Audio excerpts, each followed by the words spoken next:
Good afternoon. It's March 24th at 4 o'clock p.m. I'll call the meeting of the Board of Water Commissioners to order.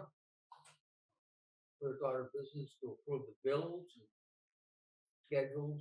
That has been done. We will postpone the approval of the minutes until Mr. Koska gets here. And I was not at one meeting and he wasn't at the other. So we will move on to the appointments, and Kristen, you're first. Okay, thank you. So first on my list is an update on the Main Street water main project, the final paving. We had a kind of a touching base meeting this morning, was held over Microsoft Teams with the contractor. Chris attended along with the fire chief, police chief, and Sean Stockman from Mass DOT. So it was a good meeting, just to make sure everything was still on track. We had some discussions about, some of the work that would be coming, updates on DOT had revised the permit amendment for the work hours to approve working the week of school vacation week during the day, extended hours, 7 a.m. to 5 p.m., and that's Monday through Friday. They recognize that Monday's Patriots Day, and at least in the permit amendment, are allowing work to happen that Monday. So Sean Stockman with DOT was just going to double check with them that when we actually go to submit the work request the week before, that they would actually approve that. And the reason why we're trying to keep that still as an option, but one, we don't know what the weather might look like the other days in that week. And we really want to maximize the work that they can get done that week during the day, rather than getting pushed into another week where they might have to work at night. So Chris was coordinating with Mitch to hopefully be able to have somebody out there from the water department during that work if it happens on Monday. Any questions about that? I think it would be beneficial to everybody if we work Monday. It could be that people who normally would be working on Monday, since it's a holiday, there may be lighter traffic early in the morning. Yep. And if we can get that area done up by the off ramp the earlier in the day, the better off we'll probably be. Yep, that's a good point. Yeah, and the police chief has no problems with the work happening that day, and being able to fill the details for that. So Massachusetts holiday, it's a Massachusetts holiday. Yeah. It's basically a Boston holiday that basically forces the rest of the Commonwealth to acquiesce to it. All right. It was always a good day, though. Yes, yeah, it is always. It's often great weather. So the other permit amendment that we submitted was for an update to the traffic management plan to allow for a couple-hour closure of that off-ramp to facilitate the paving. So when you get up to that top of that off-ramp, it splits up into two sides. And originally we were only going to be in front of one of those exits and had planned on keeping the other one open. But as you remember, we had that leak that developed on the existing main in front of the other part of that ramp at the top of the road there. So the work moved further south.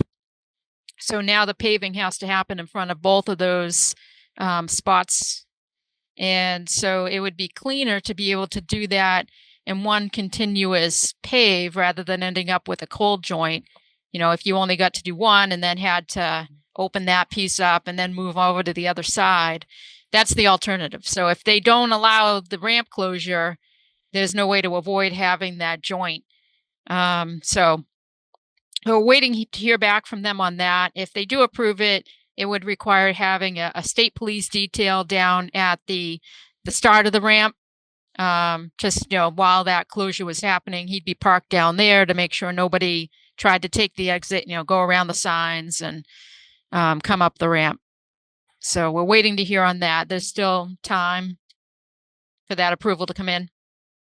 You put signage up at like old exit 10 as well then? Yeah, there'll be signage that's further up the road before they get to that exit. And then the plan would be to divert them off the next exit down, which is the mall. And then they would basically just get back on to Route 3 North to take the exit, the other exit. So it puts them right back to the same spot by just looping like that. Again, hopefully the state will look at it as less traffic because it's a holiday morning and be more Yep. receptive to a closure of the ramp than negative. Right, yeah, and they certainly would get a better finished product with the Yeah. paving that way as well. And it would, be safer and all that. So we have our next meeting with the team on that project is April 8th, 1 p.m. That will be an in-person out at the site meeting to walk the route and talk about the work that has to be done so everybody understands and is clear on the expectations, what's going to be paved, the sidewalk repairs, things like that. But at least the contractor did confirm again that they're still on track for starting the work that Monday, April 21st, and the paving contractors lined up as well. Perfect. So fingers crossed for the good weather. Yep. We'll go from there. So, and then also I'm going to be meeting with Chris tomorrow. I was going to try to do that today, but the rain interfered. I want to walk the route with Chris tomorrow so we can just get our heads together on, being prepared for that meeting on the 8th rather than showing up and working it out with everybody then, just to go into it with an understanding of, what we believe the limits of the work are going to be and and that'll give me time to just double check quantities and things like that. So that's tomorrow. That's what I have on the Main Street project. It was a very productive meeting. And we'll keep you posted as there are additional developments.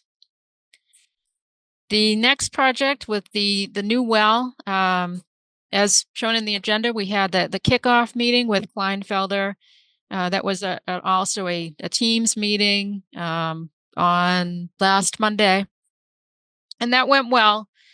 We just went over again, the schedule, what they were going to be looking to do right now. They focused on kind of the critical path parts of the work that would have to get done in terms of the schedule. And they are currently working with the surveyor to be able to get them going. They were just working out their subcontract agreement, and we gave them an update on where the signatures were with their agreement. Chris had mentioned just waiting for the town accountant who was away last week. And I think back on Thursday, Chris, you'd mentioned. She was out Thursday and then she was out Friday also. Okay. She has a contract now. I gave her first this morning. Okay. Sign anything until she's had a chance to review it and check with town council on her review, and then work on the loan application stuff. So we're kind of at the mercy of the town accountant.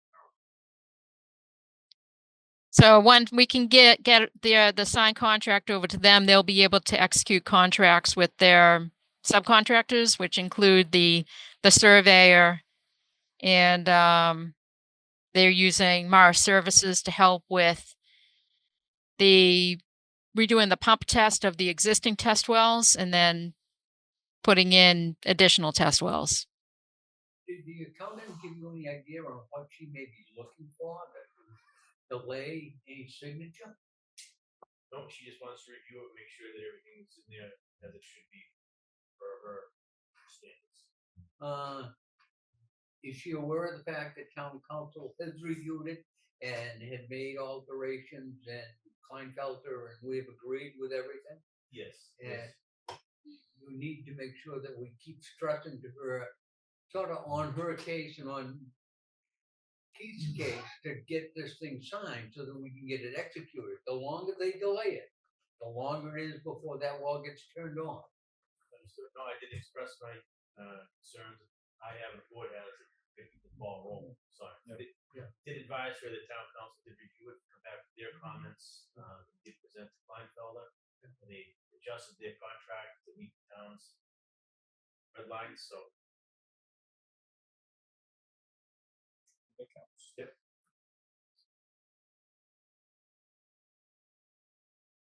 So if that's at least they're prepping what they can. You know, they kind of started work internally, and it's just that the external contract part that they're not going to be able to kind of pull the gun on until they get a signed contract. But at least they've started with their own staff doing some work, preparation work. Related to the new well project, Kleinfelder notified us about the one-stop grant expression of interest is available to submit until this Wednesday. And what that one-stop program is, it envelops a bunch of different grant programs, including like MassWorks. You're familiar with that from that other water main project that was done, and the sewer work that was done over in the high zone area when that water main was being done. So the one-stop program process allows the town to submit through that application process to be considered for a couple of different grant opportunities. The only thing is, for that program, it is focused on development, like, affordable housing, job creation, things like that. So there needs to be a real tangible development opportunity that could happen if the well moves forward. So at least for Wednesday, we don't need to identify exactly what that is. They're only going to allow 500 characters. It's not words. It's only characters. So, basically 500 letters that you can type up. So I don't know if Stacy gave you the example, the draft that I'd pulled together. It's only like 3 or 4 sentences that you can really manage to fit to it as the expression of interest. And the point of that is just to it's not mandatory. You can miss this deadline and still submit a grant later, but at least gets it in front of them, this one-stop program, that you're interested, and they'll provide input on, okay, we think this project will fit in this category. It's a water infrastructure project, so it would fit with the MassWorks program, maybe one other, something like that. Some shovel ready with some plans in the works that have been delayed or put off because of the moratorium. Yeah, so there'll be time that we'll have between, this, which I can submit if you're good with the wording that we came up with. I just need to know who you want to put in as the contact person on the town's end.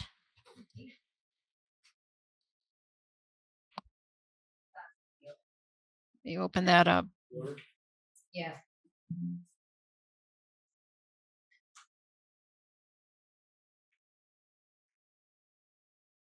Kristen, it was that abstract, right? Yes. Yeah. All right. So I don't know, would it be Valerie? It could be Bud, it could be Chris, could be Valerie. I'm not sure that the water commissioners are aware of any potential development or job creation opportunities. Yeah, it wouldn't it would just be the contact person for the grant application. So, like, once we actually go to put together the grant application, we'll need input from Val, and if there is a developer that we can identify. Oh, Evan, good. Oh, Wingate. Would we be better off just trying to keep the contact person within the department using Chris and then expand upon that as the process goes through? I think it's just as long as we get notified. So for the contact person that we use, as long as it doesn't have to be within the water department, as long as if they get contacted by the grant program, they're going to let you know about that. Maybe you? Can it be you as Oh, I don't know. You get town representative? Probably should be a town representative though, just to err on the side of caution. So it matches with the organization. why don't we leave it with Chris for now and then we'll see where we go if it goes any further than that. We keep it, in-house. I don't mind doing Valerie, but if she doesn't know about it, Yeah. uh, keep it to those that are aware of what we're doing. Yeah, and I'm sure it's something that if it needs to get adjusted once the actual application's being pulled together, that I'm sure that could happen. Yeah, we can talk to Valerie at more length at some point if it moves forward. Yeah. Did you Yeah, say so sorry, go ahead. Did you say when the application full is due?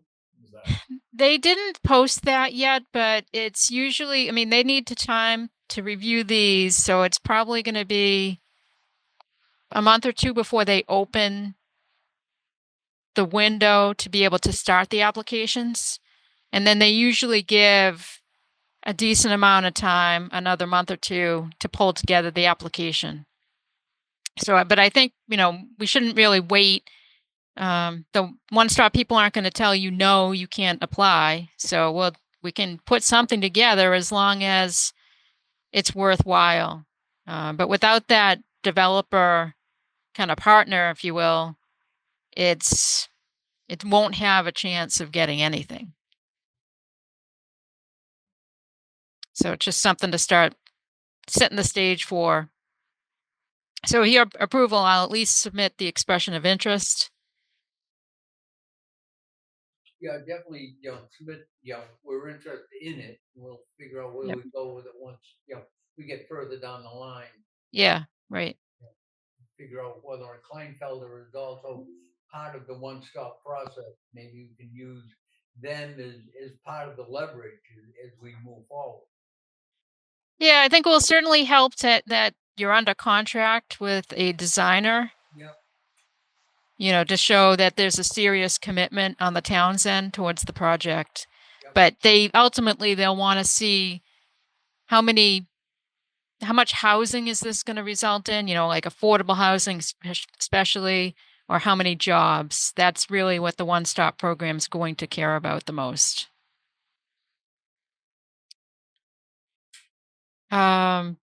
Related to the grants, I did see the press release about the drought resiliency grant that we'd submitted for the leak detection work. And Yeah. Kingston was not on the list of the awarded projects. So I'm assuming that means you did not get any kind of notification about it either way, one way or the other.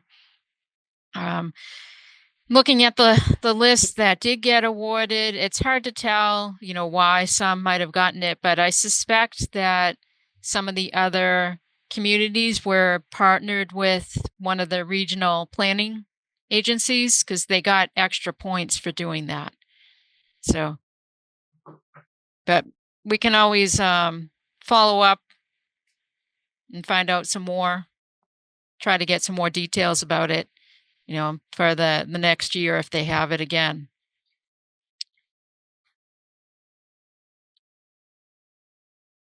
Very good.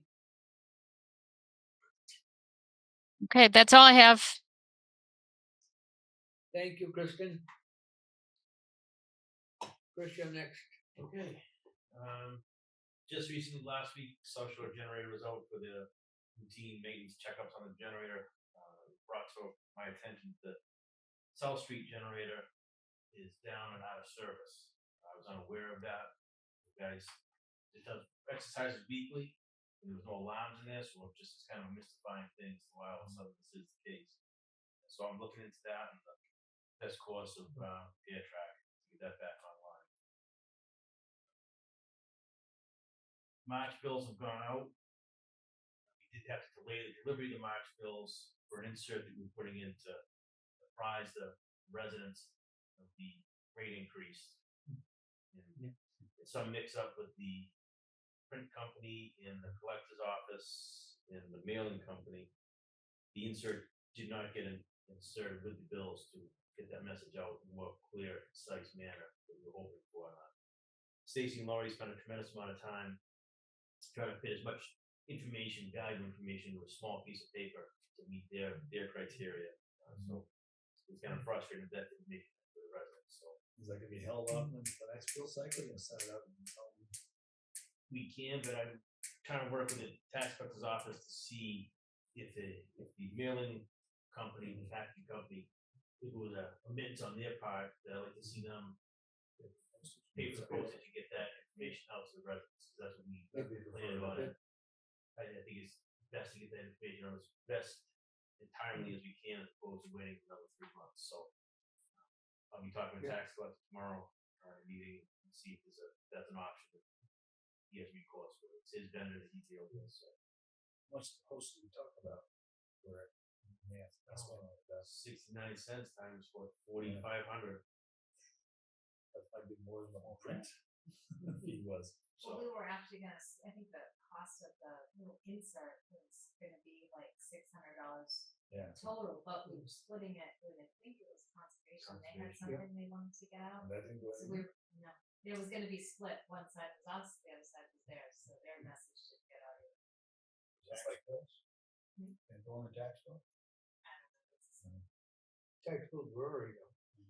So, but moving along, I'll be talking to tax collector in regards to that. Can we send it out, and just worry about the base for later, just so we get that information out, or? You don't really have to. Yeah, we don't have that in the budget. So, Yeah. so Yep. the Laurie and Stacy have been working very diligently with the shut-off program. Collections are in about 25% collection so far based off of what's gone out. So we're getting a good response on that. We just started doing that. So hoping people continue to be on top of it. Get our Pay their warnings. bills. And I've been working on the ASR, so that's almost to completion, ready for submittal by the end of the month. So that's about all that I have. Casey, do you have anything? There is visit on an abatement request that I've been Yeah. for you guys. Good. This is the one where, 41 Summer Street. This is the one where we had the tenant for the property owner without the tenant and damaged something. yeah, purposeful running of water when she now is claiming. Well, after I sent her the letter from the last meeting that there was no motion based on lack of information, she sent me an invoice for plumbing, which was done in January for Elbridge. So when I communicated with her and said, why didn't you include this in your initial abatement request? She didn't realize that much water was part of her entire building. She thought it was an error. So I said, well, I'll reintroduce it, see what they say. It is within the time frame because it's regarding the March bill, but There's frozen pipes fixed, if it's not Yeah. fixed. And that's They destroyed the furnace too. It's got some- It doesn't seem that there was malicious intent that was by tenant or negligence on the property owner's behalf, but that's a pretty substantial piece of information admitted. Yeah. The first came to class. With the frozen pipes and the fixing it, that falls into our areas of reducing the lowest amount of blood. We agree, bud? I make a motion if you want. How much water did she actually, what's the bill she's looking to be abated? oh, I should look that up. Let me look it up. Was, I want to say it was like over 300,000 gallons. yeah.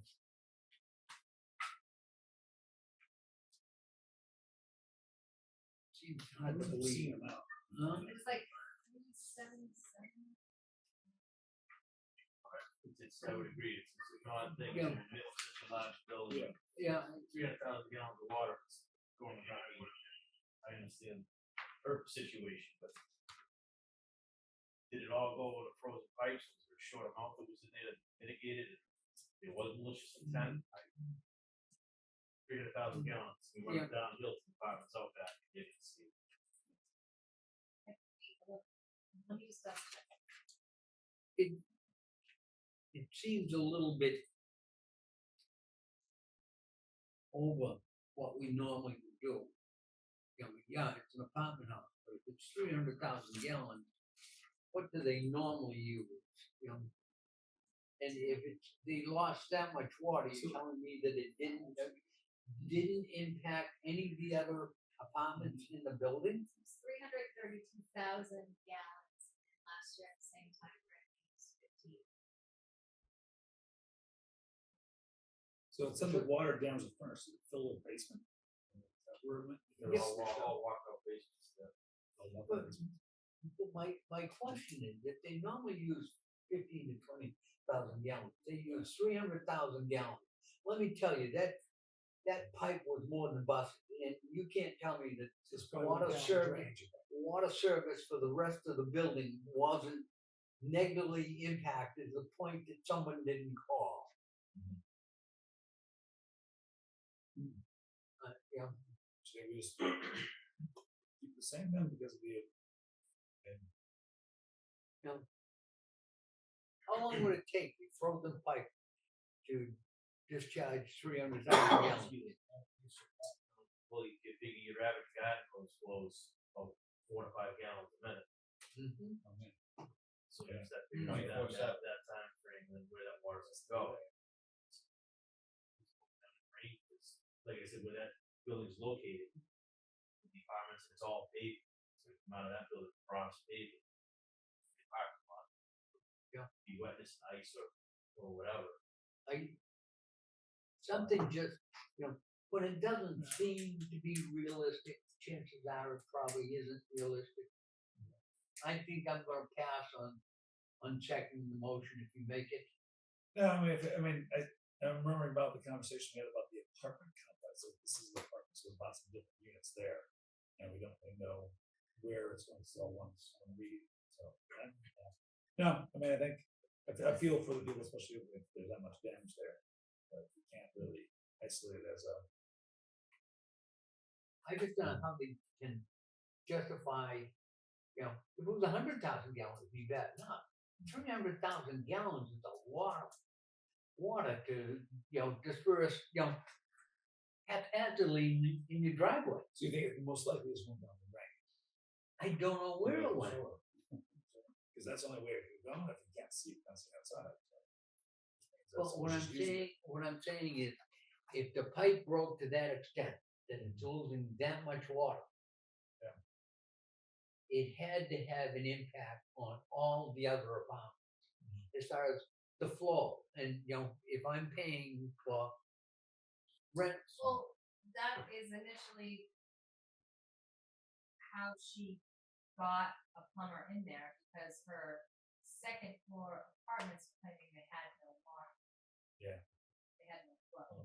No, Yeah, how about a I third can floor? understand that. Yeah, but I believe there's only a 3/4 inch service that runs into that building. So Yeah.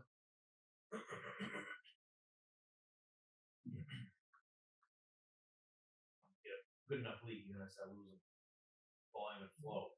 throughout the building.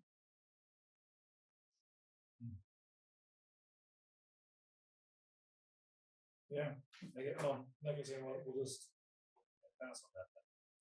But feel bad. But I think this one's good. Okay, so your motion then? That's the only one you have, Stacy? Yeah. We can vote, Yes. we can vote on the minutes for the 25th. 25th. We'll have to postpone the minutes on March 10th. I'll move that we approve the minutes from February 25th as printed. Move second until voted. And our next, it's our March Monday meetings, and we'll go back to Tuesday, second and fourth Tuesday. And the next meeting being April 8th. At 4 p.m. Well, would you like to send my papers? Sure. Thank you. sir. You want to adjourn first? No. Motion to adjourn? I move to adjourn. Move second to voted to adjourn the meeting of the Water Commission. Thank everybody for attending.